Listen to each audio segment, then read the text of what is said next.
अल्लाह का अर्श कहा गया है। ये अल्लाह का अर्श है मोमिन का दिल। और फरमाया अल्लाहु अकबर की ये कायनात अस्कर है। किसी कहने वाले ने कहा है अगर घटे तो फकत मुश्ते खाक है इंसान, अगर घटे तो फकत मुश्ते खाक है इंसान, और बड़े तो उसअते कौनैन में समा न सके। इंसान की ये शान है। इंसान अल्लाह के राजों में से एक राज है। इंसान अल्लाह का खलीफा है। इसीलिए अल्लाह के रसूल अलैहिस्सलाम ने इंसानियत का जो हमें दर्स दिया है, पूरी दुनिया जो नफरतों की बोली बोल रही है, इस नफरतों के माहौल में हमें मोहब्बत का वो पैगाम जो हमारे आका ने पेश फरमाया था, उसकी तरफ थोड़ी स्टडी करना है। आइए मैं शुरू करूं। दर्स इंसानियत हुजूर ने किस तरह दिया। अल्लाह के रसूल सल्लल्लाहु अलैहि वसल्लम एक जगह अपने असहाब के साथ तशरीफ फरमाए। अल्लाह के रसूल अलैहिस्सलाम की जलवागरी है। हुजूर अलैहिस्सलाम बैठे हुए। पहली बात तो आप जितने बैठे यहाँ सब इस इज्तिमा में आने वाले, उनको यकीन है और वो सब जानते हैं, मुझे दोहराने की जरूरत नहीं कि अल्लाह की मखलूक में हुजूर से बड़ा अल्लाह ने किसी को पैदा ही नहीं किया। ये हमारा अकीदा है अल्हम्दुलिल्लाह। बल्कि जिब्रील जैसा सैयदुल मलाइका जो सिदरतुल मुंतहा पर रहते हैं, वो भी शबे मेराज रसूलुल्लाह के तलवों पर अपनी पेशानी रख करके ये बता रहे हैं कि जिब्रील की पेशानी जिसके तलवे पर है, देख लो, वो आमिना के लाल मोहम्मदुर रसूलुल्लाह की जात है। ये हमारे नबी की शान है। बताए जब तलवे पर जिब्रील अपनी पेशानी मले तो अंदाजा करे जिब्रील जैसा फरिश्ता जिसके तलवे पे पेशानी मलता है, जब उनके तलवे का ये आलम है तो उनके सरे अनवर का आलम क्या होगा। बल्कि मेरे इमाम तो कहते हैं ताज रूहुल कुद्स के मोती जिसे सजदा करे, ताज रूहुल कुद्स के मोती जिसे सजदा करे, रखती है कितना वकार अल्लाह अकबर एड़िया, रखती है कितना वकार अल्लाह अकबर एड़िया। ये मुस्तफा जाने रहमत की शान है। अब जरा दिल के कानों से सुनना, अल्लाह अकबर। नफरतों के दौर में अगर हम भी नफरतों की बोली बोलने लगे तो याद रखिए किसी बहुत बड़े मुफक्किर ने कहा था, जब गंदगी पड़ी हो तो गंदगी के पास बड़ी गंदगी लाकर रखने से गंदगी साफ नहीं होती बल्कि गंदगी और बढ़ जाती है। गंदगी से साफ नहीं होती, गंदगी साफ पानी से साफ होती है। आप गंदगी पड़ी और पानी बहा दें तो गंदगी साफ हो जाएगी। अब ये आपको सोचना है कि मैंने गंदगी बनना है या पानी बनना है। हमें गंदगी नहीं बनना, गंदगी के मुकाबले में हमें गंदगी के मुकाबले में पानी का रोल अदा करना है। अगर कोई दोस्त हमें गाली दे रहा है तो हमें गाली के मुकाबले में गाली नहीं देना। आज ये रसूलुल्लाह का दर्स इंसानियत सुने। अल्लाह के हबीब अलैहिस्सलाम अपने असहाब के साथ जलवगर है। मुस्तफा जाने रहमत की जलवगरी है। एक जनाजा जा रहा है। अब जरा इस जनाजे पर भी तवज्जो करना। मैं थोड़ा सा आपके जहन को उस जनाजे की तरफ जो वो मुतवज्जे करना चाहता हूँ। जनाजे के मुतालिक लोगों को नहीं पता है कि इस जनाजे के अंदर कौन है, इसलिए कि और एक बात ये भी याद रखना, जनाजे के अंदर जो सो रहा है उससे किसका मफाद वाबस्ता हो सकता है। इसलिए कि आदमी अगर किसी की तारीफ करता है तो कोई ना कोई मफाद वाबस्ता होता है ज्यादातर। इसी तरह से किसी का एहतराम करता है तो भी कोई ना कोई मफाद वाबस्ता जो भी हो सकता है लेकिन होता है।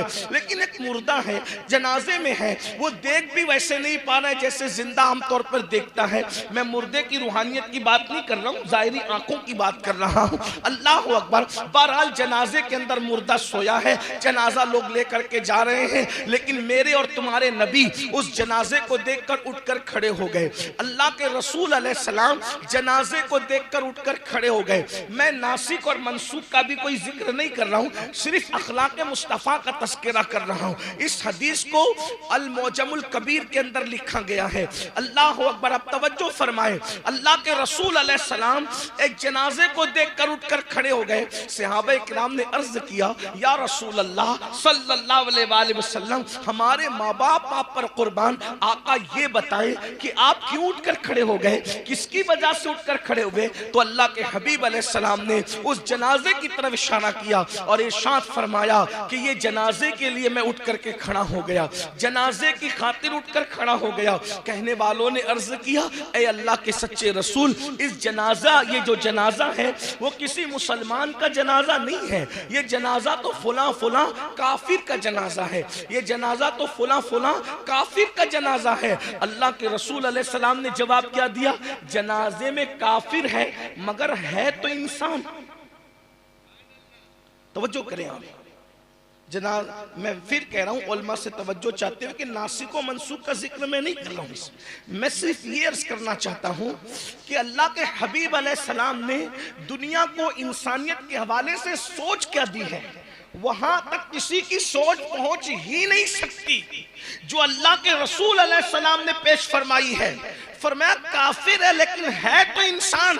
मेरे भाइयों, आज हम ताल्लुकात का एहतराम करते हैं, इंसानियत का एहतराम नहीं करते। आज हम लोग रिश्तों का एहतराम करते हैं, इंसानियत का एहतराम नहीं करते। इंसानियत का एहतराम हम सब भूल चुके हैं। आप कहेंगे वो कैसे? मैं आपको एक बात बताता हूं। देखो, अगर मैं मौलाना से की इज्जत कर रहा हूं तो इसलिए कर रहा हूं कि मौलाना के मेरे ताल्लुकात हैं, तो ये एहतराम इंसानियत नहीं है, ये तो एहतराम ताल्लुकात है। अगर मैं हजरत से प्यार कर रहा हूं, इनसे कोई रिश्तेदारी इस वजह से, तो ये एहतराम इंसानियत नहीं है, बल्कि ये तो एहतराम रिश्ता है। एहतराम ताल्लुक बाद में है, एहतराम रिश्ता बाद में है।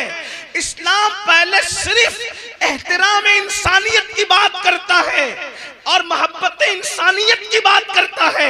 आइए उसकी दूसरी मिसाल सुन लीजिए और फिर हैरत से सर धुनिए कि कायनात में कोई ऐसा भी वजूद आया कि जिसने इंसानियत का किस तरीके से दर्श दिया, मोहब्बत इंसानियत के हवाले से सीनों में कैसे प्यार पैदा फरमाया। एक मर्तबा इब्तिदाई इस्लाम का दौर है, इस्लाम का इब्तिदाई दौर है। अल्लाह के सच्चे रसूल सादिक व मस्दूक मुस्तफा जान रहमत सल्लल्लाहु अलैहि वसल्लम किसी जरूरी काम से तशरीफ ले जा रहे हैं। आकाए करीम जा रहे हैं, करीब में देखा किसी के कराहने की आवाज आ रही है, कोई करा रहा है, हाय हाय हाय, कोई करा रहा है, इस तरीके की आवाज निकाल रहा है। मेरे नबी की शान है, हुजूर किसी की तकलीफ नहीं देख सकते, मेरे नबी की शान है, ये नबी का हौसला है। ये कांटों पर तो चल सकते हैं, ये पत्थर तो खा सकते हैं, ये जख्मों से लहूलुहान तो हो सकते हैं, लेकिन जब कोई बेचैन होता है तो मेरे नबी बेचैन हो जाते हैं। जब कोई बेकरार होता है मेरे नबी बेकरार होते हैं। जब कोई मुस्तरिब होता है मेरे नबी मुस्तरिब होते हैं। अल्लाह अकबर। मेरे भाइयों, मैं अपनी बहनों की भी तवज्जो चाहता हूँ। अल्लाह अल्लाह, मेरे आका अलैहिस्सलाम ने किसी के कराहने की आवाज सुनी और मेरे आका के कदम रुक गए, मेरे सरकार के कदम रुक गए। सरकार ने फरमाया किसके कराहने की आवाज आ रही है, कौन आहू बुका कर रहा है? अल्लाह अकबर। जब मेरे आका से अर्ज किया गया या रसूल अल्लाह सल्लल्लाहु अलैहि वसल्लम, कहने वाले ने खुशी खुशी कहा, इसलिए कि बात उसके नजदीक खुशी की थी। अल्लाह अल्लाह, इंसान जिस मनसब पर होता है उसी मकाम पर सोचता है, उसी अंदाज से सोचता है। कहने वाले ने खुशी खुशी कहा या रसूल अल्लाह, वो अबू जहल है ना, अबू जहल, उसका वो फुला गुलाम है ना जो बहुत ज्यादा उसकी चापलूसी करता था और उसकी वजह से आपको अजियतें देता था, आपको तकलीफें पहुंचाता था, आपको सताता था। हुजूर इतना बीमार पड़ गया है, अब उसके बचने की कोई उम्मीद नहीं है। और अबू जहल ने उसको घर से निकाल करके उस झोपड़े में, टूटे झोपड़े में डाल दिया है। उसका कोई पुरसाने हाल नहीं है, बीमारी की वजह से वो तड़प रहा है। सच कहना मुसलमानों और बहनों की भी तवज्जो, अगर मैं और आप होते उस जगह पर तो बोलो हमारी खुशी की इंतहा न रहती। ये हमें सताता था, ये हमें गाली देता था, ये हमें दुख पहुंचाता था, अच्छा हुआ मुझे सताने की वजह से ये सजा मिली है। ये हमारी सोच है। अगर हमें सताने वाला उसका एक्सीडेंट हो जाए तो हमारी सोच ये है कि मुझे सताया इसलिए इसका एक्सीडेंट हुआ है। भाई तू क्या है, मैं क्या हूं? आ, आ, असल दीन सीखने की कोशिश कोशिश करो। अल्लाह अकबर, अल्लाह अकबर। कहने वाले ने कहा आपको सताने वाला आहें भर रहा है। जिस काम से हुजूर जा रहे थे उस काम से जाना छोड़ दिया। जिस काम से अल्लाह के रसूल सल्लल्लाहु अलैहि वसल्लम जा रहे थे उस काम से जाना छोड़ दिया और फरमाया चलो हम उसकी इयादत करेंगे, उसकी मिजाज पुरसी करेंगे। और दुनिया में लाओ कोई ऐसा कायद, लाओ कोई ऐसा रहनुमा, लाओ कोई ऐसा रहबर जो दुश्मनों की इयादत करने जाता हो। अरे लोग तो दोस्तों की इयादत करने नहीं जाते। ये मेरा नबी है और सिर्फ मेरा नबी है जिसके सीने में इंसानों के लिए प्यार कितना है कि अपने दुश्मन की इयादत के लिए जरूरी काम छोड़ करके तशरीफ ले जा रहे हैं। और गए तो सीधा उसके बिस्तर पे जाके बैठ गए। अंदाजा तो करें उसके बिस्तर को क्या मकाम मिल गया है। जो कदम अर्श पर पहुंचते हैं वो कदम उसके बिस्तर पर पहुंचे हैं और करीब बैठकर उसके माथे पे हाथ रखते हैं और हाथ रख के कहते हैं कैसे हो। अल्लाह अकबर। ऐ नाम में उनके इतना असर, जी उठते मुर्दे भी सुनकर वो हाल अगर खुद ही पूछे बीमार का आलम क्या होगा। अल्लाह अकबर। सरकार ने पेशानी पे हाथ रखा और हाथ रख के कहा कैसे हो। उसको अल्लाह अकबर तड़प रहा था और तड़प तड़प के कहता था हाय जब तक मेरे अंदर ताकत थी लोग मुझसे काम लेते रहे, अब मेरे अंदर से ताकत खत्म हो गई तो लोगों ने मुझे ज़ाय कर दिया। वो तड़प तड़प के कहता लोगों ने मुझे ज़ाय कर दिया, लोगों ने मुझे ज़ाय कर दिया। जब जब वो कहता लोगों ने मुझे ज़ाय कर दिया, आका उसकी पेशानी पे हाथ रख के कहते मगर मोहम्मद तो तेरे सराहने मौजूद है, मगर मोहम्मद तो तेरे सराहने मौजूद है, मगर मोहम्मद तो तेरे सराहने मौजूद है। और हुजूर के सर पे हाथ रखने से अल्लाह ने उसको राहत दे दी, उसको आराम दे दिया, उसको चैन दे दिया। फिर हुजूर उठ करके जाने लगे तो सहाबा ने कहा या रसूल अल्लाह इतने अहम काम से जा रहे थे वो काम छोड़ करके आप उस बीमार के पास बैठ गए। तो मेरे नबी ने फरमाया मेरे आका का फरमान सुनो, ऐ मेरे सहाबा रात भर नफिल पढ़ने से बेहतर है कि चंद लम्हात किसी बीमार के सराहने बैठ जाया जाए। अल्लाह।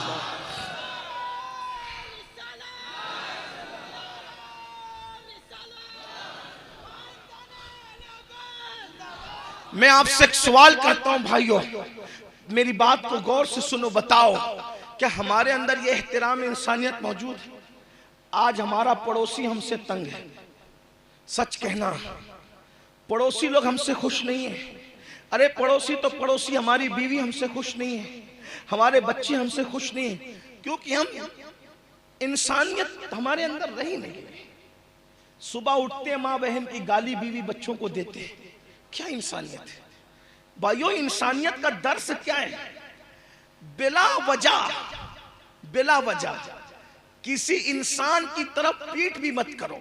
देखो दर्स क्या है, बिला वजह किसी इंसान की तरफ पीठ भी मत करो। आपने अक्सर देखा होगा कि जब आपके और हमारे इमाम साहब फर्ज नमाज पढ़ाते हैं तो फर्ज नमाज पढ़ाने के बाद या तो वो दाएं मुड़कर बैठ जाते हैं या तो वो बाएं मुड़कर बैठ जाते हैं। आपने देखा है? देखा कि नहीं देखा? मस्जिद जाएंगे तो देखेंगे ना, है? और आगे की सफ में रहेंगे तो देखेंगे ना। वो तो बिल्कुल पंखे के नीचे हम पीछे रहते हैं। बहरहाल नमाज पर बयान हो गया, मेरा जो उन्वान है मैं उस पर बात करूं। क्यों बैठते हैं?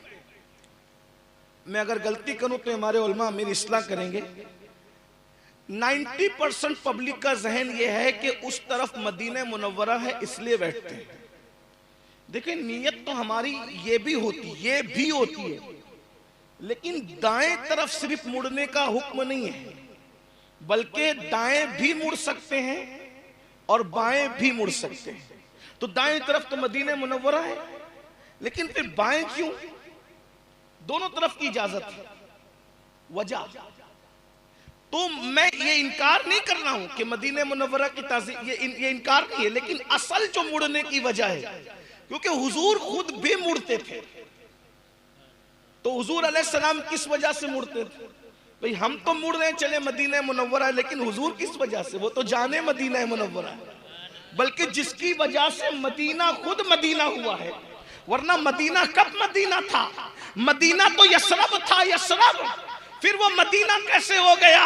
इसीलिए तुम लोगों को कहते समझो, लोग कहते नबी के चाहने से क्या होता है। हमने कहा नबी सिर्फ खाक पे कदम रख दे तो यसरब मदीना हो जाता है, मदीना। और यसरब में और मदीने में फर्क ये है, जब तक यसरब था वहां बीमारियां और बलाएं थी, जब मदीना हो गया तो उसकी खाक भी खाके शिफा हो गई। न हो बीमार जिस आराम को, न हो आराम जिस बीमार को सारे जमाने से उठा के लेके आए खाक उनके आस्ताने से। इस दर की हुजूरी ही इसिया की दवा ठहरी है, ज़ैर मुआसी का तैबा ही शिफा खाना। जिसके कदम में इतनी ताकत हो कि जो खाके यसरब को मदीना बना दे, वो मेरे नबी के तलवे हैं। लेकिन हुजूर नमाज के बाद दाएं या बाएं मुड़ जाते थे। हिकमत क्या है? हिकमत तवज्जो, हुजूर का तरीका, हिकमत। क्योंकि पीछे मुसलमान होते हैं, सफ में इमाम के पीछे कौन होता है? भाई पीट करके इसलिए खड़ा था कि नमाज में काबतुल्लाह की तरफ रुख करने का हुक्म है। लेकिन जब नमाज हो गई तो अब हुक्म नहीं है कि काबे की तरफ ही रुख कर, बल्कि पीछे मुसलमान है तो दाएं मुड़ जा या बाएं मुड़ जा, ताकि मुसलमानों की तरफ तेरी पीठ न रहे। जरा गौर तो करें, जिस मजहब ने इंसानों की तरफ पीठ करने से भी इस एतबार से रोका ताकि लोगों को पता चले कि इंसानियत का एहतराम, जितना एहतराम काबे का है उससे बढ़कर एहतराम एक मोमिन का है। आका अलैहिस्सलाम काबतुल्लाह से मुखातिब होकर कहते, ए काबा, जो तेरे इर्द गिर्द घूमे उसके गुनाह माफ हो जाते। तो हुर्मत वाला अल्लाह का घर है, मगर ए काबा सुन ले, तुझसे ज्यादा हुर्मत मेरे ईमान वाली उम्मती की है। कभी हमने सोचा, हम समुंदरों पार हजारों मील दूर के फासले पर कभी काबे की तरफ पैर नहीं करते, काबे की तरफ पैर नहीं करते, और बुढ़े माँ बाप को धक्का देके घर से निकालते। जिनकी हुर्मत काबतुल्लाह की हुर्मत से बड़ी है, उसको धक्का दे के निकाल रहे हैं। बोलिए कौन सा एहतराम इंसानियत है? अरे ये तो इंसानियत से बढ़कर और रिश्ता है, बल्कि रिश्तों में सबसे बड़ा रिश्ता है। आज नमाजों पर तवज्जो तो है, एक हद तक दाढ़ियां भी रखी जा रही है, लेकिन इंसान का एहतराम भूल चुका है। आइए मैं आपको बताऊं, जब हम एक दूसरे से मिलते हैं, बातचीत करते हैं, तवज्जो करना, हमारी बातें क्या होती है पता है? जो कयामत के दिन अल्लाह इंसान से पूछेगा वो इंसान से पूछता है। अल्लाह जो पूछने वाला है, तुम पूछ रहे हो, क्या पूछते हो पता है? तेरा सिलसिला कौन सा, कौन से सिलसिले में तू मुरीद है, तेरा पीर कौन सा है? ये सब सवालात कयामत के दिन होने वाले होंगे। अल्लाह पूछेगा फमन यअमल मिस्काल ज़र्रत, कारोबार क्या करता है तू? कारोबार क्या करता है? क्या क्या करता है? सच बोलता है कि नहीं बोलता? झूठ बोलता है कि नहीं बोलता? मेरे भाइयों, जो सवालात अल्लाह ने पूछने हैं वो सवाल इंसान से पूछता है। उसमें क्या हो रहा है? झगड़ा। भाई मैं मुरीद किसका हूं, ये कयामत में फैसला होना है। तू पठान है तो तू असली पठान है कि नकली पठान है, ये नसब का फैसला कयामत में है। तू सैयद है तो असली है कि बाद में बना है, ये सब अल्लाह ने पूछने, आपको नहीं पूछना। इंसान वो सवाल जो अल्लाह करेगा उसको नहीं करना। इंसान को कौन सा सवाल करना? जो इंसान से कर सकता है। नफरतें इसलिए बढ़ रही है कि जो सवाल अल्लाह ने करना है वो सवाल बंदा कर रहा है। अगर इंसान इंसान से करने वाला सवाल करे तो नफरतें नहीं बढ़ेगी बल्कि मोहब्बतें बढ़ेगी। इंसान इंसान से क्या सवाल कर सकता है? मेरे भाई तेरा चेहरा क्यों उतरा हुआ है? तुझे भूख तो नहीं लगी है? अगर तू भूखा है तो चल मैं तुझे अपने घर ले जाकर के खाना खिला दूं। मेरे भाई तू टेंशन में दिख रहा है, कहीं तेरे ऊपर कर्जा तो नहीं है? चल मैं तेरा कर्जा उतार दूं। मेरे भाई मैंने सुना है तेरी बेटी की शादी है, तो इंतजाम हुआ कि नहीं? चल मैं इंतजाम कर दूं। भाइयों हमने इंसान से करने वाले सवालात छोड़ दिए, और जो सवाल अल्लाह क़यामत के दिन करेगा वो हम एक दूसरे से करने लगे। तेरी बिरादरी है तो असली है कि नकली है? भाइयों ये तो क़यामत में होगा। तू करता क्या ये क़यामत में होगा। तेरी रातें कैसे गुजरती क़यामत में होगा। अल्लाह के बंदों से वो मत पूछो। अरे जज अगर मुजरिम से कोई सवाल करे, वो सवाल कोई किसी इंसान से करे तो कहते इतना बड़ा हो गया, तो तू जज वाला सवाल तू कर रहा है, तुझे हक नहीं। तो जब जज वाले सवाल करने का तुझे हक नहीं है तो कादिर व कय्यूम खुदा जो क़यामत में सवाल करेगा, वो सवाल करने का तुम्हें हक किसने दिया है? अल्लाह के बंदो इंसानों की ताजीम सीखो।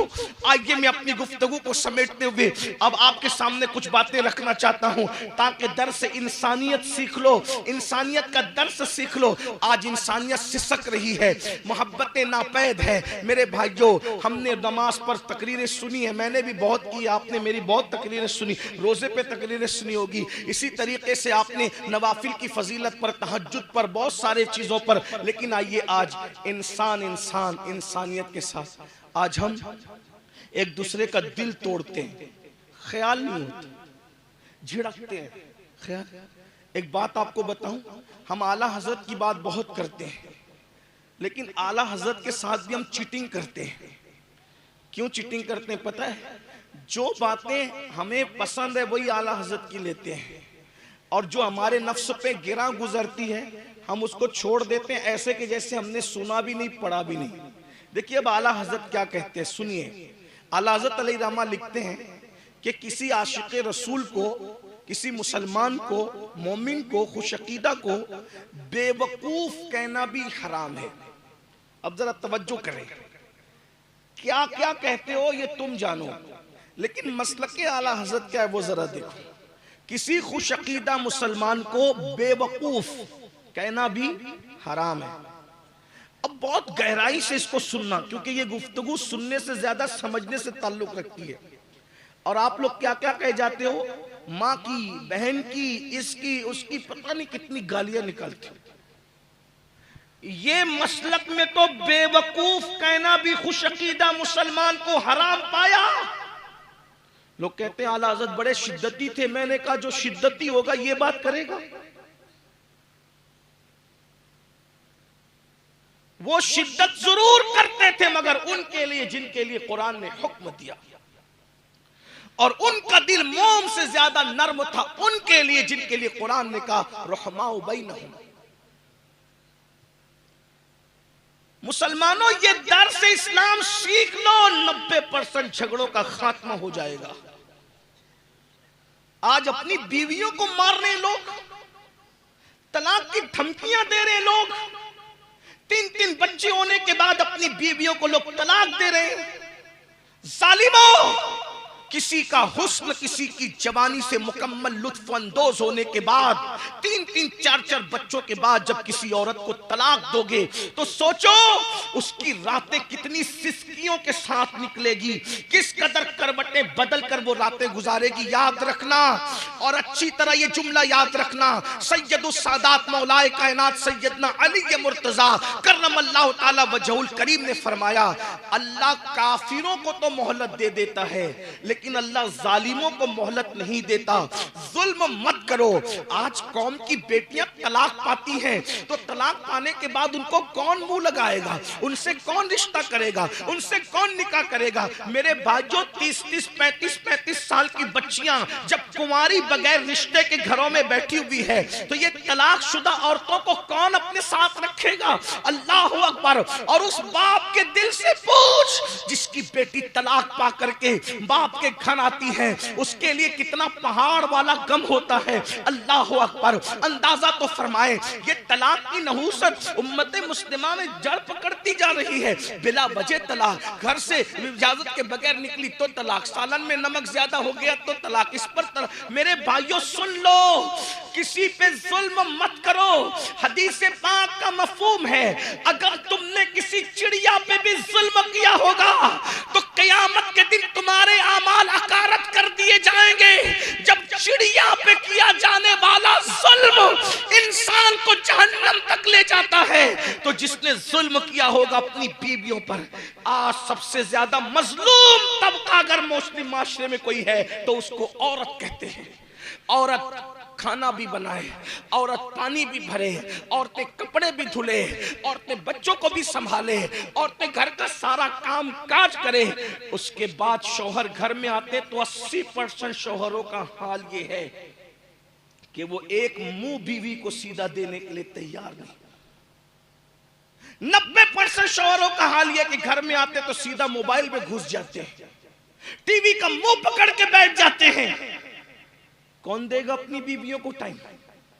हमारा मजहब तो ये कहता है अगर नफिल नमाज की कसरत करने से बीवी का हक जाय होता है तो वो नफिल छोड़ दो।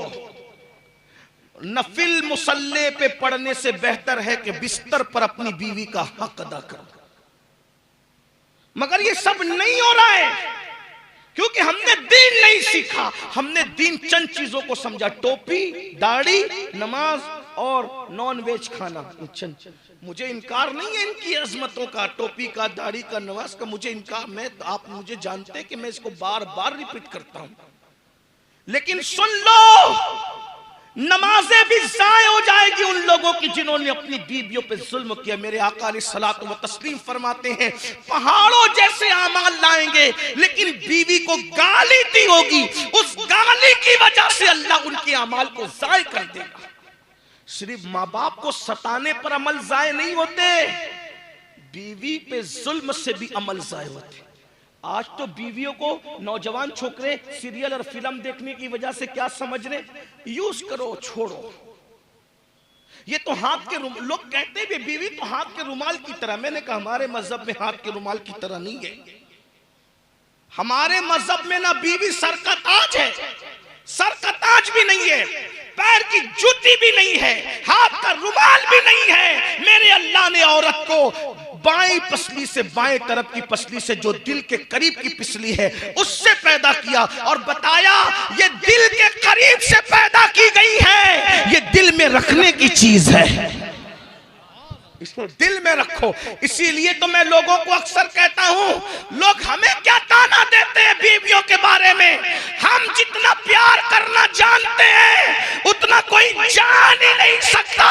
ये तो सीरियल और फिल्में तुमने दिखाई तो चंद लड़के बिगड़ गए, वरना हमारी तारीख है तारीख कि हमने बीवी के रुखसार के ऊपर तिल देखा तो समरकंद और बुखारा जैसे शहर बसा दिए, और जब बीवी मर गई तो उसकी मोहब्बत में ताजमहल बना दिया। ये सिर्फ हमारी तारीख है, ये सिर्फ हमारी तारीख, कोई नहीं पेश कर सकता। ये तारीख ये सिर्फ हमारी तारीख है।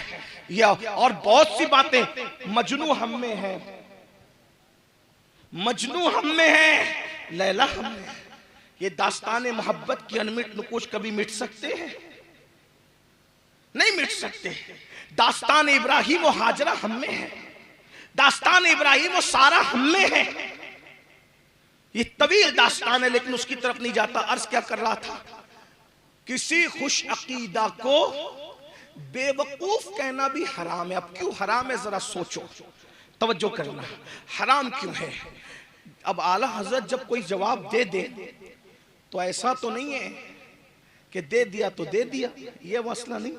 वहां तो बड़े बड़े शागिर्द बैठे, सदरुल शरिया जैसा, अल्लामा जफरुद्दीन जैसा, मुहद्दिस आजम के चौचवी जैसा, अल्लामा हशमत अली खान शेरबेश अहले सुन्नत जैसा, बड़े बड़े इल्म के पहाड़ लोग, उन्होंने फौरन सवाल कर दिया आला हज़रत से, सरकार ये बेवकूफ इतनी छोटी सी चीज है, इस पर आप कह रहे कि हराम है।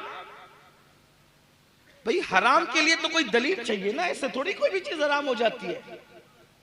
वो इल्म वाले लोग थे, कहने लगे बेवकूफ किसी खुशअकीदा को कहना ये हराम है, आप कह रहे हैं, तो इतनी छोटी सी बात बेवकूफ आदमी चलते फिरते कह देता ये हराम कैसे है। तब इमाम का जवाब सुनो, कहते हैं क्या तूने हदीस नहीं सुनी, मन आजा मुस्लिमन फकत आजानी व मन आजानी फकत आज़ल्लाह, कि जिसने किसी मुस्लिम को अज़ियत दी उसने मुझ मोहम्मद को अज़ियत दी, और जिसने मुझे अज़ियत दी उसने अल्लाह को अज़ियत दी। और दूसरे मकाम पर है जिसने अल्लाह को अज़ियत दी उसका ठिकाना जहन्नम है। अरे जब तू किसी मोमिन को, मुसलमान को, सही अकीदा को बेवकूफ कहेगा तो उसका दिल दुखेगा। अरे उसका ही दिल नहीं दुखेगा बल्कि मदीने वाले मुस्तफा का दिल गुंबदे खजरा में दुखेगा। तो बताओ वो आशिक कैसा जो गुंबदे खजरा में नबी का दिल दुखाए। बताओ जब किसी को बेवकूफ कहने से भी गुंबदे खजरा में नबी का दिल दुखता है, उसका दिल दुखने की वजह से। जब बीवी को मारते होंगे तो हुजूर का दिल कितना दुखता होगा। जब खुद की पैदा की हुई बच्ची को माँ बहन की गालियां देते होंगे हुजूर का दिल कितना दुखता होगा। और बढ़ के कहूं, सगे भाई पर जब तुम केस करते होंगे कचहरियों में तो रसूलुल्लाह का दिल कितना दुखता होगा। हाँ हाँ, जब खुद के भाइयों की बैठकर तुम गीबत करते होंगे रसूलुल्लाह का दिल कितना दुखता होगा। मेरे भाई, सिर्फ नात शरीफ में 10-10 की नोट लुटाकर निजात नहीं हो जानी है। अल्लाह अकबर, याद रखना, सिर्फ नातों पर सुभान अल्लाह कहकर बख्शिश नहीं हो जानी है। हजरत अमीर खुसरो ने कहा था बहुत कठिन है डगर पनघट की, आसान नहीं है ये। अल्लाह अकबर, ये शहादत गए उल्फत में कदम रखना है। लोग आसान समझते हैं मुसलमान होना। बोलो दिल दुखा रहे हो कि नहीं दिल दुखा रहे हो? इन लोगों को मत देखो, ये पब्लिक है पब्लिक, इनको कुछ आता नहीं आता, लेकिन इनका दिल दुखाते हो ये हुजूर की उम्मती। आका फरमाते हैं मेरे मुसलमान का दिल तूने दुखाया, गोया तूने मुझ मोहम्मद का दिल दुखाया। हम तो लोगों को हकीर जान रहे हैं, डांट रहे पीट रहे, हमारे लिए सब कुछ पैसा है पैसा। सिर्फ आज इज्जत पैसे वालों की हो रही है। ओ फिरौनी सोच रखने वालों, पैसों के बंदे बनने वालों, चंदों के बंदे बनने वालों, मालो दौलत के बंदे बनने वालों, सुन लो, अल्लाह के बंदे बनो। मेरे नबी इंसानों का क्या प्यार करते, पागल भी आ जाए तो हुजूर ने कभी उसको नजरअंदाज नहीं किया। कोई गरीब भी आ जाए तो नजरअंदाज नहीं। इंसानियत सीखो, पहचान वाला हो या ना हो। मुझे बहुत अच्छी बात याद आई, एक बात आपको बताऊं। मेरा एक उस्ताद है, सूफी है, अक्सर कब्रिस्तान में ज्यादातर उसका वक्त, कई मेरे उस्ताद है, उस्ताद के पास बैठा था, उसने कहा सैयद ये बता अखलाक क्या है? मैंने कहा आप बताएं। बोले तुझे सब मालूम है लेकिन एक मैं बताता हूं, तवज्जो करना। का बेटा अखलाक की शक्लों में से एक शक्ल ये भी है कि तू एयरपोर्ट पे सफर करता है, मस्जिद में भी जाता है, रेलवे में भी सफर करता है। अगर तू एयरपोर्ट की टॉयलेट के अंदर अपनी हाजत पूरी करने चला जाए, या रेलवे स्टेशन या ट्रेन में या मस्जिद में अपनी हाजत पूरी करने के लिए टॉयलेट में जाए और तुझे पता चले कि कोई बंदा खड़ा हुआ है, तवज्जो करना, बहुत नाजुक बात कर रहा हूं, कोई बंदा बाहर खड़ा हुआ है, तू उसको पहचानता है? मैंने कहा नहीं पहचानता। तो कहा बेटा ये भी अखलाक में से है कि उस बाहर खड़े को तू नहीं पहचानता तो उसकी तकलीफ का ख्याल करके देर तक मत बैठ, जल्दी से उठकर बाहर निकल जा कि वो खड़े रहने वाला कुछ भी होगा मगर इंसान तो होगा। एक इंसान को भूख लगती है तो वो बर्दाश्त कर सकता है, लेकिन जब पेशाब और उसको बड़ी हाजत होती है तो उसको इतनी तकलीफ होती है। सिर्फ बेटा उसकी तकलीफ की खातिर तू जल्दी निकल जा। अगर तूने ये काम अल्लाह के लिए किया कि मैंने अल्लाह के एक बंदे के लिए उसकी तकलीफ की खातिर मैं जल्दी से निकल गया, का इंशाअल्लाह यही तेरा अमल तेरी मगफिरत और बख्शिश का सबब हो सकता है। आप गौर करें लोगों की, बुजुर्गों की, सूफिया की सोच क्या है। आइए एक बात यहां याद आई तो अर्ज करूं, आज हम लोग, टाइम तो मेरा पूरा हो गया लेकिन आखिरी बात सुनने, क्योंकि 2 बजे का टाइम था, 2:15 हो गए। ये भी मुश्किल है। लोग जो टाइम दे उससे ज्यादा बयान करके लोगों को सताना, ये भी अखलाक के खिलाफ। हाँ ये भी। लेकिन बात अगर इजाजत दे तो आखिरी बात पढ़ देता हूँ, टाइम ज्यादा हुआ इसलिए मैं अपनी बात पूरी, अब तो आखिरी बात सुन। आजकल हम लोग सोचते रहे सब चलता है मौलाना, सब चलता है, सब चलता है, सब चलता है, सब चलता है, चलते चलते में खुद ही चल गए, दिमाग भी चल गया अपना। देखो सोच बुजुर्गों की। एक मर्तबा ऐसा हुआ कि इमाम हसन अल बसरी, ध्यान से सुनना, इमाम हसन अल बसरी सफर में है। हालत सफर में इमाम हसन बसरी को एक बेहिश्ती नजर आता है। बेहिश्ती समझते हैं? पानी बेचने वाला बेहिश्ती नजर आता है। वो बेहिश्ती को देखा, वो पानी बेच रहा था कहां? जंगल में। और वो कहता जाता था, लोगों मेरा पानी खरीद लो, लोगों मेरा पानी खरीद लो, क्योंकि सुबह से किसी ने मेरा पानी नहीं खरीदा। अगर तुम लोग पानी नहीं खरीदोगे तो मेरे बच्चे भूखे रह जाएंगे, मैं क्या ले जाऊंगा अपने बच्चों के लिए। फौरन इमाम हसन बसरी ने सिक्के निकाले, उस बेइज्जती को दिया, और देने के बाद इमाम हसन बसरी ने उससे पानी खरीदा और पानी खरीद कर बैठ गए और पानी पीने लगे। आप जानते हैं ना कि शाह के साथ जो शाह के मुसाहिब होते हैं वो बड़े खतरनाक होते हैं। यानी उसको अपनी जबान में कहूं, इंडिया की जबान में, कि चाय से ज्यादा केतलियां गर्म होती है। अगर ये केतलियां ठंडी हो जाए ना तो चाय तो फिर चाय ही है। हर जगह काम केतलियों ने खराब किया है, हर जगह काम चमचों ने खराब किया है। और अगर खुल करके कह दूं, पीर लोग सब बहुत अच्छे हैं, काम मुरीदों ने खराब किया है। उलमा बहुत अच्छे हैं, इर्द गिर्द जो चापलूसों की जमात है उन्होंने काम खराब किया है।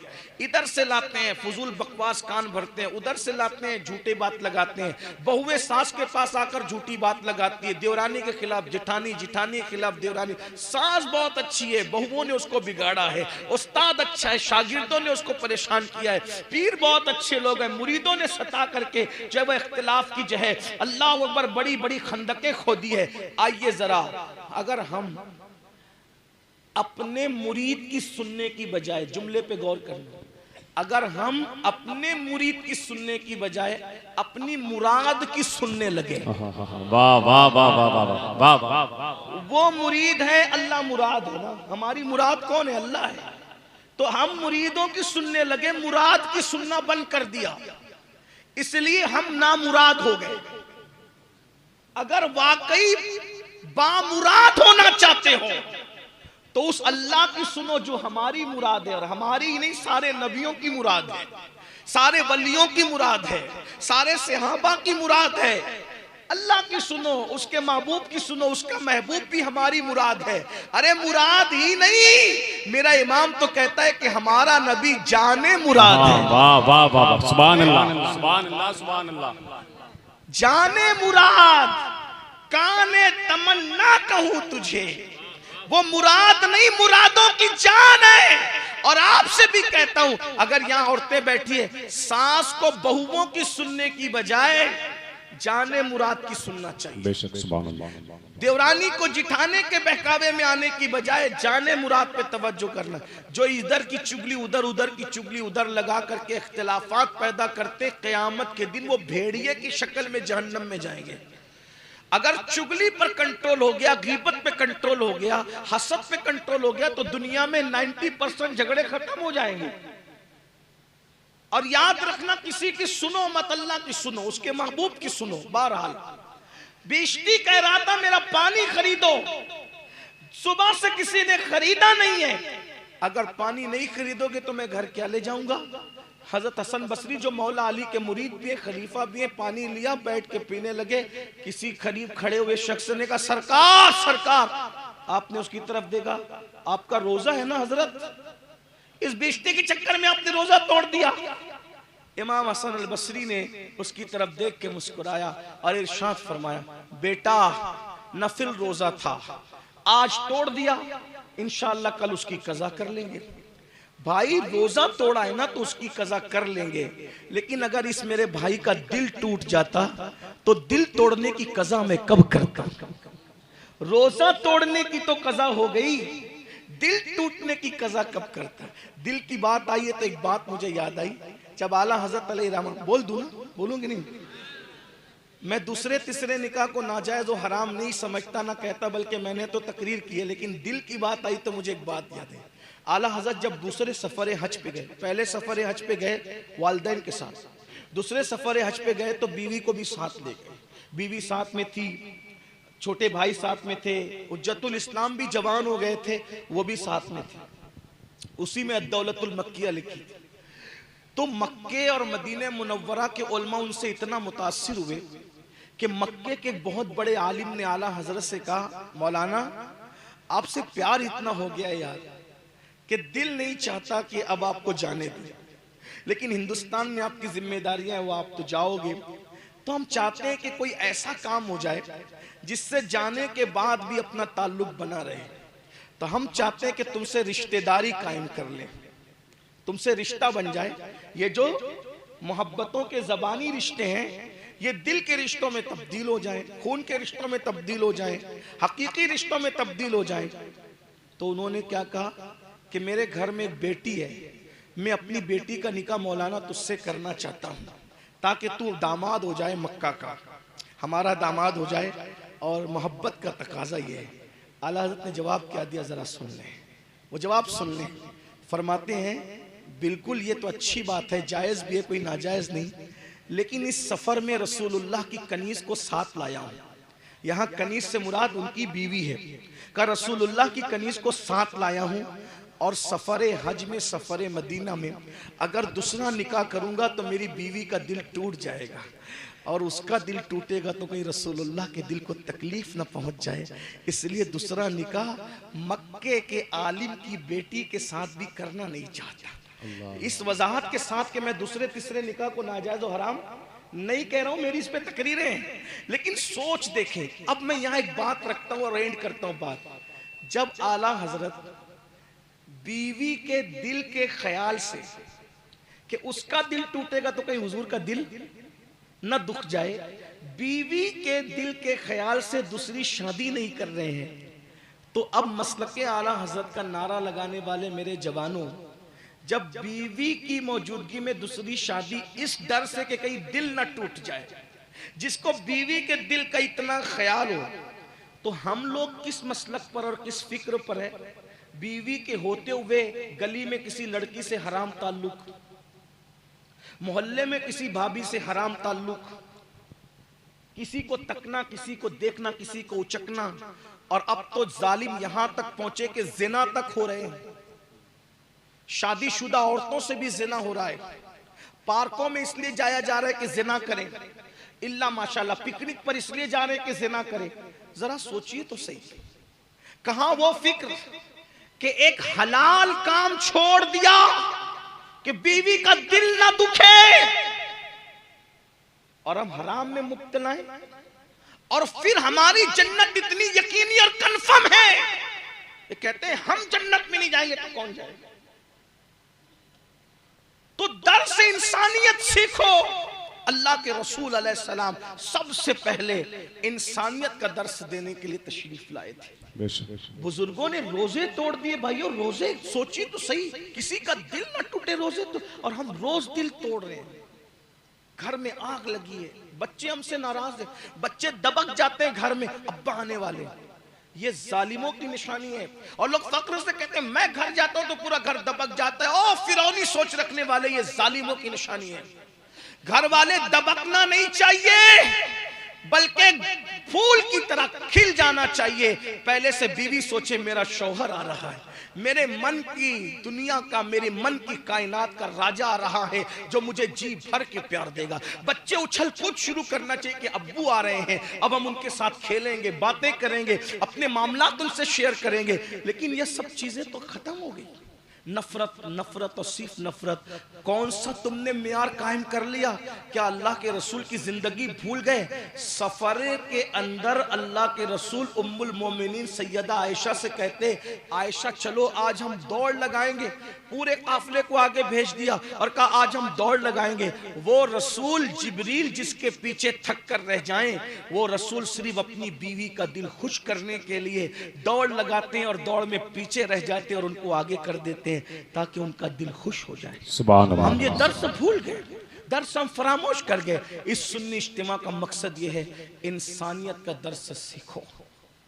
अपने पड़ोसियों के साथ अच्छा सलूक करो, अपने घर वालों के साथ अच्छा सलूक करो, अपने बच्चों के साथ अच्छा सलूक करो, अपने माँ बाप के साथ अच्छा सलूक करो, अपने इमामों के साथ अच्छा सलूक करो। सिर्फ ये सोचकर इंसान है इंसान। कोई फटे पुराने कपड़े में हो तो भी इंसान है, कोई अनपढ़ हो तो भी इंसान है, कोई भीख मांग रहा हो तो भी इंसान है।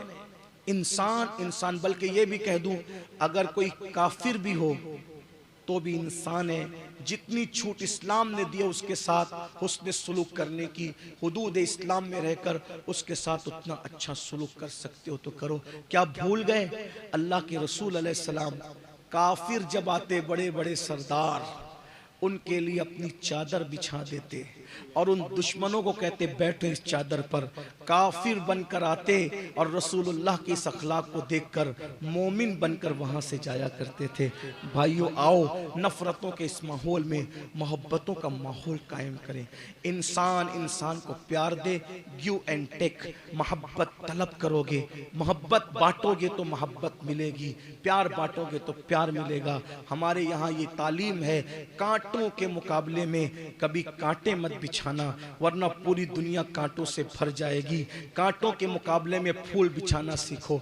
बल्कि आखिरी बात कहने लगा था, लेकिन एक बात बहुत कीमती याद आ गई है, इमाम हसन की, अगर कहो तो कह दूं। इंसान का सबसे बड़ा दुश्मन कौन है? उसका कातिल जो उसको मार डाले, है ना। अल फुसूलुल मुहिम्मा के अंदर ये रिवायत मौजूद है। आपने अभी तक दूसरी रिवायत तो सुन ली, ये रिवायत सुनने जिसको मैं अल फुसूलुल मुहिम्मा के हवाले से पेश कर। देखो रिवायतें बहुत सी होती है, आदमी की नजर नहीं जाती इसलिए आदमी रिवायतों को झुटलाता है। तो मैंने किताब का नाम पढ़ दिया, नेट पे सर्च कर ले, मफहूम उसका यही निकलेगा जो कहना चाहता हूं। इमाम हसन को जिसने जहर दिया आज तक उसका पता नहीं चल सका मजबूत तौर पर। हालांकि कुछ लोगों ने लिखा, आला हज़रत अली रहमान ने भी तायद की, जिसका नाम लिखा, मुफ्ती आजम ने भी तायद की, उस्ताद ज़मन ने लिखा, किसी ने इनकार भी की। यानी इख्तिलाफ है कातिल कौन है। लेकिन मेरी बात अब आप गौर से सुने बहनों से। जिन लोगों के, जो लोग बहुत बड़े होते हैं ना, तो कपड़े की वजह से बड़े नहीं होते, जूतों की वजह से बड़े नहीं होते, कीमती मोबाइल की वजह से आदमी बड़ा नहीं होता है। एक जुमला और कह दूं, अगर बुरा ना मानो, बड़ी डिग्रियों की वजह से, बड़े इदारों की बड़ी डिग्रियों की वजह से भी आदमी बड़ा नहीं होता है। आदमी बड़ा कब होता है पता है? जब उसकी सोच बड़ी होती है। इंसान की बड़ी सोच उसको बड़ा करता है, वरना डिग्रियां तो अमेरिका से भी लोग लेकर आ रहे हैं। हमारे पास दाढ़ी टोपी वालों के पास जो डिग्रियां नहीं है, जिसको ख्वाब में भी हमने नहीं देखा, लोग अमेरिका और बर्तानिया से वो डिग्रियां लाकर घमंड कर रहे हैं। लेकिन हम कहते हैं तुम अभी बड़े नहीं हुए क्योंकि तुम्हारी सोच वैसी है। तुम किडनियां चुरा रहे हो, तुम क्या बड़े हो सकते हो? तुम लोगों के दिल चुरा रहे हो, लोगों की लाशों का सौदा करते हो, जानों का सौदा करते हो, क्या बड़े हो? सोच बड़ी होती है तो इंसान बड़ा होता है। इंसान की सोच उसको बड़ा करती है, ये बात याद रखना। और बड़ों की सोच हमेशा बड़ी रहती है। अब उस बड़े का जिक्र कर रहा हूं जो मेरे बड़ों का भी बड़ा है, और सिर्फ मेरे बड़ों का नहीं बल्कि गौसे पाक के बड़ों का भी बड़ा है, वो गरीब नवाज के बड़ों का भी बड़ा है। एक जुमला और कह दूं, वो हुसैन जिसकी बड़ाई पर दुनिया मुत्तफिक है, उस हुसैन के भी बड़े को इमाम हसन कहते हैं। वाह वाह वाह। सोचो ना वो हसन कितना बड़ा होगा जो हुसैन का भी बड़ा है। तवज्जो तो फरमाए, अगर कोई फजीलत ना भी पढ़ूं, ये फजीलत कितनी बड़ी है कि वो इतने बड़े का बड़ा है कि जिसके लिए लोगों ने कहा इंसान को बेदार तो हो लेने दो, हर कौम पुकारेगी हमारे हैं हुसैन। किताब का हवाला पढ़ दिया, इमाम हसन को जहर दिया। एक बार नहीं दिया, कातिल ने जहर 4 मरतबा, 5 मरतबा या 7 मरतबा, मुख्तलिफ रिवायात है, लेकिन जितनी बार दिया, आखिरी बार जो कातिल ने जहर दिया है तो वो हीरा पीस करके इमाम हसन की मशकीज़े में डाल दिया। हीरे में मिला हुआ पानी या पानी में मिला हुआ हीरे की वो पीसी हुई कनी जब आपके हलक में उतरी है, 40 दिन तक इमाम हसन ने उल्टियां की है, 40 दिन तक। अल्लाह, और जब उल्टियां की है तो उल्टी के अंदर आते कट कट के बाहर आती थी। अल्लाह अल्लाह। मैं सोचता हूं कि दूध पीने के बाद जब हमें उल्टी होती है तो कलेजा मुंह को आता है, जब उल्टी में दूध निकलता है तो इतनी तकलीफ होती है। सैयदा के लाल को कितनी तकलीफ होती होगी जब आते कट कट के निकलती थी। उल्टी में भी आते कट के निकलती थी और बैतुल खला में भी आते कट के निकलती थी। 40 दिन तक सैयदा का लाल कटी हुई आंतों की उल्टी करता रहा और कटी हुई आंतों को बैतुल खला में निकालता रहा। और उसका दर्द क्या था, कहने वाले कहते हैं कि इमाम हसन का चेहरा हरा हो गया। अल्लाह अल्लाह। हरा चेहरा हो गया, बहुत तकलीफ थी। इसको समझ सकते हैं तकलीफ किसको कहते हैं। दूध की उल्टी में इतनी तकलीफ हो जाए, अगर सालन रोटी खाओ तो उसकी उल्टी हो तो कितनी तकलीफ हो जाए। उल्टी करने वाले लोग जानते हैं कितनी तकलीफ होती है। आते कट के निकलना और वो भी पूरा वो हीरे से आते कट जाना। लानत हो कातिलाने हसन पर, जो भी कातिल है अल्लाह उस पर लानत करे, उसको वो सजा दे जिसका वो मुस्तहिक हो। इमाम हसन के पास इमाम हुसैन और बहुत तकलीफ में थे। इमाम हसन ने कहा, भैया कौन कातिल है बता दो। सुन लो, बड़े कौन होते, भैया कातिल कौन है बता दो। फरमाया, क्या करोगे? मैं उसको कत्ल करूंगा। क्यों? क्योंकि नबी ने अपना सब्र इमाम हसन को दिया और अपनी बहादुरी और शुजात इमाम हुसैन को दिया। इसीलिए सब्र में नबी की औलाद में इमाम हसन जैसा कोई नहीं है और बहादुरी में नबी की औलाद में इमाम हुसैन जैसा कोई नहीं। बहादुर आदमी थे, बहादुरी में कहा मैं कत्ल करूंगा क्योंकि अल्लाह का हुक्म है कातिल को कत्ल किया जाए। फरमाया, नाम बताओ। इमाम हसन कहते हैं, नाम जानता हूं भाई। एक रिवायत तो यह है कि इस पर बात ही नहीं हुई, नाम नहीं बताया, लेकिन फसूलुल मुहिम्मा की बात, क्योंकि रिवायत बहुत होती है। इल्म बगैर किनारे का समंदर है, अल्लाह जिसको जो जहां तक पहुंचा दे। अब रावी ने कहा तक इसमें इंसाफ किया, लेकिन बात बहुत बड़ी है जो कहने जा रहा हूं। वह मुझे नाम मालूम है कि किसने कत्ल किया है, लेकिन भाई बताऊंगा नहीं। तवज्जो करना, काश हम इन बुजुर्गों को पढ़ते, इनके नक्शे कदम पे चलते। मुझे नाम मालूम है, जानता हूं मेरे कातिल को। कातिल को नहीं जानूंगा तो किसको जानूंगा, लेकिन बताऊंगा नहीं। क्यों नहीं बताएंगे? जवाब सुने, क्यों नहीं बताएंगे? कहा, भैया मेरे भाई हुसैन, मेरे नाना मुस्तफा जाने रहमत ने पूरी जिंदगी कभी किसी की गीबत नहीं की। मेरे अब्बा मौला अली ने भी कभी किसी की गीबत नहीं की।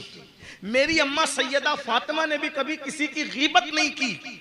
अब मैं कातिल का नाम बता दूं तो मुझे डर लगता है कि कहीं गीबत ना हो जाए और गीबत करने वालों में मेरा शुमार ना हो जाए, इसलिए मैं कातिल का नाम तुम्हें नहीं बताऊंगा। ये बात अब सुनो, और उससे बड़ी बात फरमाया, हुसैन आप कातिल का नाम पूछते हैं, मैं तो ये तमन्ना लेकर बैठा हूं कि काश कयामत के दिन कातिल का फैसला अल्लाह मेरे हवाले कर दे, कि अल्लाह अगर मुझे कह दे कि हसन तेरे कातिल का फैसला मैं नहीं करूंगा बल्कि तू करेगा, तो इमाम हसन कहते हैं, पता है भाई हुसैन मैं क्या फैसला करूंगा कयामत में? इमाम हुसैन ने कहा, क्या फैसला करेंगे? कहा, अगर अल्लाह ने मुझे फैसला करने की इजाजत दे दी, हालांकि ऐसा होगा नहीं, लेकिन जज्बात देखें, बड़ों की सोच देखें। फैसला तो अल्लाह ही ने करना है, मगर जिनके रुतबे हैं सिवा, उनको सिवा मुश्किल है। फरमाया मेरे भाई हुसैन, अगर मेरे कातिल के लिए अल्लाह ने मुझे इजाजत दी कि फैसला हसन तुम करोगे, तो कहा दुनिया देखेगी कि मैं उसका हाथ पकड़कर उसको अपने साथ जन्नत में लेकर के चला जाऊंगा। वाह वाह वाह।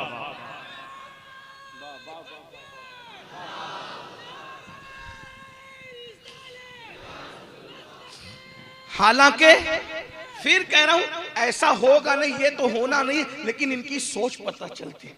जो खुद के कातिल को हाथ पकड़ के जन्नत में ले जाने की बात करें और हम उनके मानने वाले, हमें कोई तिरछी नजर से देख लगा इसका कारोबार बर्बाद हो जाए।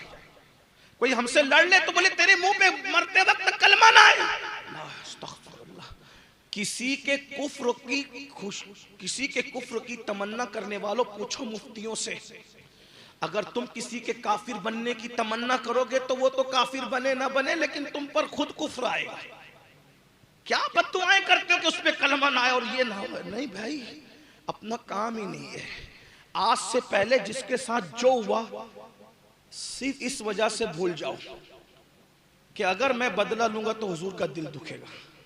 मैं अल्लाह उसका कारोबार भी ना बिगड़े, क्योंकि वो परेशान होगा तो मेरा महबूब परेशान होगा। क्योंकि कुरान कहता है अज़ीज़ुन अलैहि मा अनित्तुम, यानी हुजूर आपके लिए मैं सबको माफ करने तैयार हूं। बोलो कर सकते हो ऐसे? हुजूर आपके लिए मैं सबको माफ करने तैयार। अब आप कहेंगे यार लोग सताते तो करें क्या? मैं एक बात आपसे कहता हूं, लोग सताए ना तो हुजूर की खातिर माफ कर दिया करो। या रसूलुल्लाह, अगर मैं इसको मारूंगा, गाली दूंगा, फिर इसको भी तकलीफ होगी, इसका बुरा चाहूंगा कि इसका कारोबार बंद हो जाए, इसका बीमारी आ जाए, तो आपको तकलीफ होगी। तो आप देखिए, बचपने में हम ये सुनते थे कि अगर सिक्का गटर में गिर जाए तो बोलो सिक्के के लिए गटर में हाथ डालते थे कि नहीं डालते थे? कि भाई चलो सिक्के के लिए गंदगी में। तो जब सिक्के की खातिर इतनी बड़ी गंदगी आदमी गवारा कर लेता है, तो जाने मुराद मोहम्मदुर रसूलुल्लाह के लिए ये उम्मत की सताने को और इसके गम को क्यों नहीं गवारा कर सकता इंसान? तो इसलिए सबको माफ करो, माफ करने वाले बनो हुजूर की खुशी के लिए, और सोचो कि मेरी वजह से हुजूर को अजियत न पहुंचे। अब रही बात, बस एक आखिरी जो बात, अब आखिरी पे आखिरी हो रही है और टाइम ज्यादा हो रहा है। अगर कोई सताए तो खामोश हो जाओ। क्या हो जाओ? खामोश। वजह उसका बुरा मत चाहो। कुछ लोग कहते हैं कयामत में पकड़ेंगे। मैं कहता हूं क्यों कयामत में पकड़ेंगे? कयामत में अल्लाह रसूल का दीदार करेंगे कि उसके पीछे घूमेंगे। छोड़ यार, जिसे दुनिया में नहीं देखना उसे कयामत में क्या पकड़? छोड़ दो, अल्लाह उसको भी माफ करे, मुझे भी माफ करे। लेकिन एक बात कहता हूं, कोई सताए ना, चुप हो जाओ, खामोश हो जाओ, बद्दुआ मत करो। क्योंकि जबान की बद्दुआ किसी को बर्बाद करे या ना करे, लेकिन जब मजलूम चुप होता है, खामोश, खामोश बद्दुआ में इतना असर है। तुम बद्दुआ मत करो, चुप रहो, खामोश, सिर्फ खामोश। एक जुमला कहो, ये मामला तेरे सुपुर्द है। अगर ये सीख जाओगे, तुम खुद देखोगे कि तुम्हारे दुश्मनों का अंजाम तुम्हारे सामने क्या आता है। ये खामोश, खामोश बद्दुआ, इधर लब खामोश हो और उधर से फैसला आता है। मुसीबतों में खामोश रहना सीखो, किसी पे जुल्म मत करो, और कोई जुल्म करे चुप रहना सीख जाओ। ये खामोश बद्दुआ का असर था जिसने हलाकू को हलाक किया था। हलाकू को बादशाहों की तलवार हलाक न कर सकी, खामोश बद्दुआ ने हलाक किया था। जानते हो, हलाकू मुसलमानों को खड़ा करके खेलता था, सबको कतार में खड़ा करके घोड़ा दौड़ाते आता था, cut cut cut cut cut सारी तलवारें चला करके एक साथ सबके सर उड़ाता था। कहते हैं कि हलाकू एक दिन ऐसे ही सरों से खेल रहा था, कत्ल कर रहा था। एक बड़े मियाँ थे, बुढ़ा, बड़े मियाँ बाबा। वो बड़ा मियाँ पहली सफ में खड़ा था। जैसे ही हलाकू घोड़ा दौड़ाते हुए आया और सबको काटने लगा, फौरी तौर पर वो बड़े मियाँ पिछली सफ में, दूसरी सफ में चले गए। फिर हलाकू दूसरी सफ में आया, देख लिया कि बुढ़ा बड़ा होशियार है, दूसरी सफ में काटते काटते आए। बड़े मियाँ तीसरी सफ में चले, तीसरी चौथी सफ, आखिर तो कोई सफ हो सकती थी ना, आखिरी सफ से भी बड़े मियाँ पीछे हट गए। हलाकू ने ये सब करने दिया कि इससे भरपूर खेलूंगा इस बुढ़े से। अब आखिरी में वो बड़े मियाँ बचे थे। हलाकू के हाथ में एक फल था, वो उसको ऐसे उछालता था और यूं उसको अपने हाथ में संभालता था, और वो घोड़े पर तलवार भी चला रहा था, एक हाथ से खेल भी रहा था। बड़ा बहादुर कहते हैं लोग उसको, बड़ा जंगजू था। जब उस बुढ़े को हलाकू ने कहा सब सफों से पीछे गया ना, अब कौन सी सफ है और बता तुझे कौन बचाएगा। बुढ़े ने कोई जवाब नहीं दिया। बड़े मियां ने, उसने सिर्फ आंख से ऐसे देखा।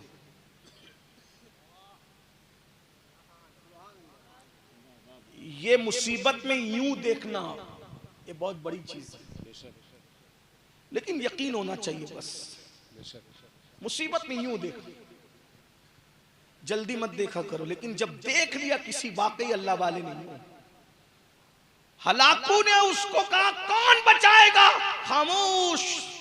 यूं देखा, बस यूं देखना था। हलाकू ने तलवार उठाई गर्दन उड़ाने के लिए, इधर तलवार उठाई उधर फल लहराया। जैसे ही फल लहराया तो फल उसके अंदाजे से कुछ दूर हुआ, जैसे ही पकड़ने के लिए यूं बढ़ा, उसका बैलेंस बिगड़ा, और बैलेंस बिगड़ा तो रिकाब में पैर फंसा, और पैर फंसा तो घोड़ा लगाम खींची, जोर से दौड़ा, और जोर से दौड़ा तो जो लोगों के सरों से खेल रहा था उसका सर जमीन पे टकराने लगा, और वो वक्त आया कि लोगों ने अपने सामने हलाकू को इस तरह मरते देखा जुल्म की वजह से। लेकिन वो कौन सा हथियार था